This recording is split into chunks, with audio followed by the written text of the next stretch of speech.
গল্প আমি পদ্মজা, লেখিকা ইলমা বেহেরোজ। পর্ব সংখ্যা ২৭। পদ্মজার কণ্ঠে আম্মা ডাকটি হেমলতার অস্তিত্ব মারিয়ে দিয়ে গেল। হেমলতা থমকে গিয়ে তাকান। উঠে দাঁড়াতে প্রস্তুত হতেই পদ্মজা ঝাঁপিয়ে পড়ে হেমলতার বুকে। হেমলতা টাল সামলাতে না পেরে আবার মাটিতে বসে পড়েন। পদ্মজা নিরিবিচ্ছিন্ন কাঁদতে থাকলো। হেমলতা সীমাহীন আশ্চর্য হয়ে কথা বলার শক্তি হারিয়ে ফেলেন। নির্বাক স্তব্ধ থেকে পদ্মজার কান্না অনুভব করেন। কান্নার দমকে পদ্মজার শরীর ঝাঁকি দিচ্ছে বারংবার। পূর্ণা পদ্মজাকে পেছন থেকে জড়িয়ে ধরে বলল, আর যাবা না আপা? পদ্মজা অনুরোধ স্বরে হেমলতাকে বলল, আম্মা, আমি যাব না। হেমলতার দুই চোখ বেয়ে টপ টপ করে জল পড়ছে। প্রতি ফোঁটা জল পদ্মজার বুকে সাইক্লোন, টর্নেডো, ঘূর্ণিঝড়, ভূমিকম্প সহ সব ধরনের দুর্যোগ বইয়ে দিচ্ছে। হেমলতা শক্ত করে জড়িয়ে ধরেন পদ্মজাকে। অশ্রুরুদ্ধ কণ্ঠে বলেন, কোথাও যেতে হবে না তোর। হেমলতার এহেন কথা শুনে হানি মঞ্জুরার মাথায় বাজ পড়ল। সে কি কথা? হেমলতা একবার যখন বলেছে তাহলে সত্যিই যেতে দেবে না। তাহলে মেয়ের বিয়ে দেওয়ার কি দরকার ছিল?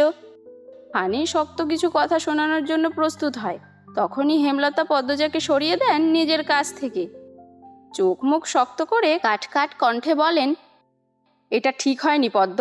এভাবে চলে আসা মোটেও ভদ্রতা নয়। আবেগকে এত প্রশ্রয় দিতে নেই।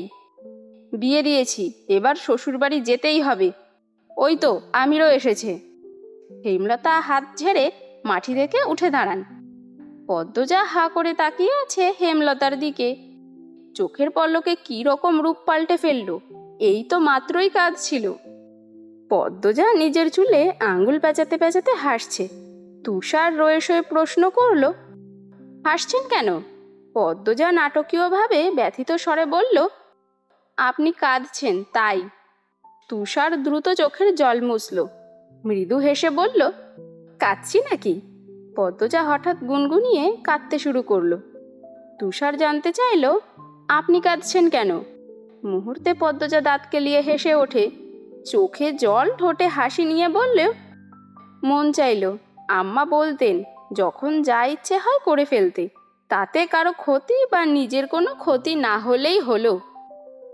আপনার মায়ের খবরটা গতকাল শুনলাম, জানেন, সারা রাত ঘুমোতে পারিনি। আপনার মনটা খুব নরম স্যার, কিন্তু কঠিন ভাব নিয়ে থাকেন, ঠিক আমার আম্মার মতো। তারপর কি হলো? পদ্মজা চেয়ার ছেড়ে ফ্লোরে বসে পড়ল। আর তো বলবো না। তুষার শ্বাসরুদ্ধকর কণ্ঠে বলল, কেন? পদ্মজা ঘাড়ে এক হাত রেখে ক্লান্ত ভঙ্গিতে বলল, এমনি। হেয়ালি করবেন না পদ্মজা। আপনি ছাড়া এই রহস্যের কিনারা অসম্ভব। আপনার পুরো গ্রাম আপনার বিপক্ষে। খুনের কারণও কেউ বলতে পারছে না। আমরা তদন্ত করেও কুল পাচ্ছি না। পদ্মজা চোখ গরম করে তাকায়, কটমট করে বলল, বলবো না মানে বলবো না। তুষার দ্বিগুণ গলা উঁচিয়ে বলল, তাহলে এতটুকু কেন বললেন? আমার ইচ্ছে হয়েছে তাই। আপনার ইচ্ছায় সব হবে না। যা খুশি করে নিতে পারেন। পরিস্থিতি বিগড়ে যাচ্ছে। পরিস্থিতি সামলাতে তুষার দুই হাতে মুখ ঢেকে রাগ নিয়ন্ত্রণ করে। এরপর ধীরে সুস্থে বলেন, দেখুন, আপনি যদি সব খুলে না বলেন, আমি আপনাকে আইনের হাত থেকে বাঁচাতে পারবো না। নির্দোষও প্রমাণ করতে পারবো না। আর আমার মন বলছে আপনি দোষ করতেই পারেন না। সবসময় মন সঠিক কথা বলে না, বলল পদ্মজা করুণ স্বরে। তাহলে বলছেন আপনি নির্দোষ না? পদ্মজা চোখ সরিয়ে নিল, হাসল। কি যন্ত্রণা, কত কষ্ট সেই হাসিতে। চোখ ভর্তি জল নিয়ে আবার তাকালো তুষারের দিকে, বলল, আমি খুন করেছি। একই রাতে, একই প্রহরে, একই জায়গায়, একসাথে 5 জনকে। আপনার আইন যা শাস্তি দেয় আমি মাথা পেতে নেব। তুষার অধৈর্য হয়ে বলে, আপনার ফাঁসির রায় হবে পদ্মজা। আপনি বুঝতে পারছেন না? আমার আপনাকে বাঁচাতে ইচ্ছে হচ্ছে। ওপারে যাওয়া আমার জরুরি। আমি সব রায় মেনে নেব। আমি মানতে পারবো না। তুষারের অকপট কথা। কথাটা মুখ থেকে বের হওয়ার পর তুষার বুঝল সে অচেনা এবং ভয়ঙ্কর অনুভূতি নিয়ে খেলছে। পদ্মজার দিকে চেয়ে অপ্রস্তুত হয়ে পড়ে। পদ্মজা তুষারকে পরখ করে নিয়ে হাসে, শান্ত ভঙ্গিতে বলল, এত ব্যাকুল কেন হচ্ছেন? বেশ অনেকক্ষণ তুষার গাঁট হয়ে বসে রইল। উপর থেকে অর্ডার এসেছে আসামি পদ্মজা কেন এতগুলো খুন করেছে তার রহস্য উদ্ঘাটন করতে। না পারলে চাকরি চলে যাওয়ার সম্ভাবনা রয়েছে। চাকরি চলে যাক, সমস্যা নেই, নিজের শান্তির জন্য, আত্মতৃপ্তির জন্য হলেও পদ্মজার পেছনের 6টি বছরের গল্প জানতেই হবে। এই কেস হাতে পাওয়ার পর থেকে তার ঘুম হচ্ছে না রাতে, সারাক্ষণ মস্তিষ্ক কিলবিল করে। তো জটিল কেস কখনো ফেস করতে হয়নি। অলন্দপুর পুরোটা ঘেটেও কিচ্ছু জানা যায়নি। যারা খুন হয়েছে তারা আর পদ্মজা ছাড়া হয়তো কেউই জানে না। তুষার আবারও বলল, আপনার বিরুদ্ধে সব প্রমাণ, আপনার বিরুদ্ধে সবাই সাক্ষী দিচ্ছে, আপনি কি?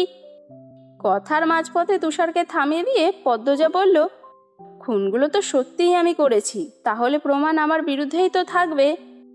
তুষারের মন বিরক্তি তেতো হয়ে গেল। পদ্মজার সামনে কয়েকবার পায়চারি করে বেরিয়ে যায়। সিগারেট ফুঁকে মাথা ঠান্ডা করে। ফাহিমা চা নিয়ে আসে। তুষার বলল, মেয়েটাকে তোমার অপরাধী মনে হয়? আমি কিছু ভাবতে পারছি না স্যার, মেয়েটাকে দেখলে আমার হাত পা অবশ হয়ে পড়ে। এত মেরেছি শুরুতে, কিছুতেই টু শব্দও করেনি। এরপর থেকে আমি রাতে ভয়ঙ্কর স্বপ্ন দেখি। পৃথিবীটা রহস্যে ঘেরা ফাহিমা। একজন নারী 5 জনকে কিভাবে খুন করতে পারে, আবার একসাথে? সেই সাহস কি করে পেল? সেটা আমিও ভাবছি স্যার। কিভাবে খুন করেছে সেটা ধারণা করা যাচ্ছে, কিন্তু এত সাহস ধৈর্য কিভাবে কোনো নারীর থাকতে পারে? নারীরা চাইলে সব পারে, কথাটা শুনে এসেছি, এইবার স্বচক্ষে দেখছি। জি স্যার। কত আসামি পায়ে পড়ে জীবন ভিক্ষে চেয়েছে, কিছুতেই মন গলেনি, মন কাঁদেনি। এই মেয়েটা জীবন চায় না, তবুও আমার ইচ্ছে হচ্ছে জীবন দিতে, নির্দোষ প্রমাণ করে বাঁচাতে। ফাহিমা চকিতে তাকালো তুষারের দিকে। তুষার সবসময় হুঁ হ্যাঁ এর বাইরে কিছু বলে না। খুব কঠিন কাঠখোট্টা একটা মানুষ, অনুভূতি নেই বললেই চলে। তার মুখে এত কথাবার্তা শুনে অবাক হচ্ছে ফাহিমা। পরিস্থিতি হাতের বাইরে স্যার। পদ্মজার ফাঁসি দেখার জন্য দেশ উতলা হয়ে আছে। কেন হচ্ছে এমন ফাহিমা? আজ যদি হেমলতা উপস্থিত থাকতেন গল্পটা অন্যরকম হতো স্যার। তুষার আবার ফিরে আসে, পদ্মজার সামনে চেয়ারে বসে, ধীর কণ্ঠে বলে, আজই শেষ দিন, এরপর আর আমাদের সাক্ষাৎ হবে না। পদ্মজা চকিতে তাকালো, দ্রুত তুষারের পায়ের কাছে এসে বসলো, বলল, আপনার আম্মা আপনাকে বিয়ে করতে চাপ দেয় তাই না? আপনি কি করে জানলেন? সেদিন দেখলাম ফোনে কাউকে আম্মা ডেকে রেগে বলছিলেন বিয়ে করব না। আমি তো অনেক দূরে দাঁড়িয়ে কথা বলছিলাম, আপনার শ্রবণ শক্তি তো প্রখর, তুষার বলল। এরপর থামলো, লম্বা করে নিঃশ্বাস নিয়ে আবার বলল, আপনার মা বিশ্বাসঘাতকতা কি কথা লুকিয়ে করেছেন আপনি জানলেন কি করে? কিছু তথ্য পেয়েছি গতকাল, এইটুকুর জন্য বিশ্বাসঘাতক অপবাদ দিতে পারেন না। উনি আপনার ভালোর জন্যই। পদ্মজা চুপ থেকে হুট করে ফোঁস করে জ্বলে উঠে বলল, আপনি বুঝবেন না আমার কষ্ট, আমার না পাওয়া দামি সময়টাকে আমি কতবার মনে করে বুক ভাসিয়েছি কেঁদে, বুঝবেন না আপনি। পদ্মজা কাঁদতে কাঁদতে বলল, পরপরই হেসে আবার করুণ স্বরে কান্না শুরু করলো। গা কাঁপিয়ে তোলার মতো কান্না, মনে হয় কোনো অশরীরই কাঁদছে। কি বিশ্রী ভয়ঙ্কর সেই কান্নার ছন্দ। তুষারের কান ঝাঝা করে ওঠে, চিন্তায় মাথার রগ দপদপ করছে। আগামীকাল ভোরে পদ্মজাকে কোর্টে তোলা হবে, রায় হবে। পদ্মজার ফাঁসি চাই বলে রাস্তায় রাস্তায় আন্দোলন, রেডিওতেও আন্দোলন, কিন্তু তুষারের মন যে কিছুতেই মানতে পারছে না এই আন্দোলন। এমন নিষ্পাপ মনের অপরূপ সুন্দরীর বিরুদ্ধে পুরো পৃথিবী, কি আশ্চর্য তাই না? বাঁকা রাস্তা পেরিয়ে পালকি চলছে ধীরে ধীরে। সন্ধ্যার আজান পড়েছে কিছুক্ষণ আগেই।